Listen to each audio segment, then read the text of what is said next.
বাবার সেই পুরনো জুতাটা দেখে ছেলে সবসময় লজ্জা পেত, কিন্তু একদিন সেই জুতাই তার জীবন বদলে দিল। নাহিয়ান শহরের নামী কলেজে পড়ে। তার বন্ধুরা সবাই ধনী পরিবারের। নাহিয়ানের বাবা আজিজ সাহেব একজন দিনমজুর। পুরনো শার্ট, পুরনো জুতা, কিন্তু চোখে সন্তানের জন্য স্বপ্ন। একদিন কলেজে বাবা তাকে দেখতে এলেন, পায়ে সেই পুরনো জুতা। বন্ধুরা হাসাহাসি শুরু করল। নাহিয়ান রাগে বাবাকে বলল, আপনি আর কখনো কলেজে আসবেন না। বাবা কিছু বললেন না, শুধু মুচকি হাসলেন। বাড়ি ফিরে মা বললেন, তোর বাবা ৩ মাস ধরে নিজের জন্য কিছু কেনেনি, তোর সেমিস্টার ফি জমাতে। নাহিয়ান চুপ হয়ে গেল, কিন্তু অহংকার তাকে নরম হতে দিল না।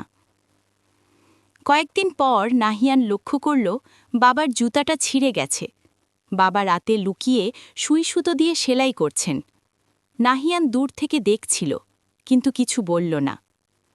একদিন কলেজে নাহিয়ানকে প্রিন্সিপালের অফিসে ডাকা হলো। তার ফি বাকি। সে অবাক, বাবা তো বলেছিলেন ফি দিয়ে দিয়েছেন। বাড়ি ফিরে জানতে পারল বাবা কাজ করতে গিয়ে আহত হয়েছেন। ৩ দিন আগে হাসপাতালে ভর্তি।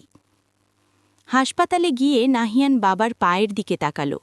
পুরনো সেই জুতা নেই, কারণ ডাক্তার বললেন জুতাটা কেটে খুলতে হয়েছে। পায়ের ক্ষত অনেক পুরনো ছিল। বাবা ব্যথা লুকিয়ে কাজ করছিলেন, শুধু ছেলের পড়াশোনা থেমে না যায় বলে। নাহিয়ান বাবার হাত ধরে কাঁদতে লাগল। আমি আপনার জুতা নিয়ে লজ্জা পেয়েছিলাম। বাবা ধীরে বললেন, আমি চাইনি তুই কোনোদিন কষ্ট পাবি। কিছুদিন পর নাহিয়ান পার্ট টাইম কাজ শুরু করল। বাবার জন্য নতুন জুতা কিনে আনল। কিন্তু সে বুঝেছিল, যে জুতা দেখে সে লজ্জা পেয়েছিল সেই জুতাই ছিল তার বাবার ভালোবাসার সবচেয়ে বড় প্রমাণ। বাহ্যিক জিনিস দেখে কখনো বাবা মায়ের মূল্য বিচার করো না, কারণ তাদের ত্যাগ সবসময় চোখে দেখা যায় না।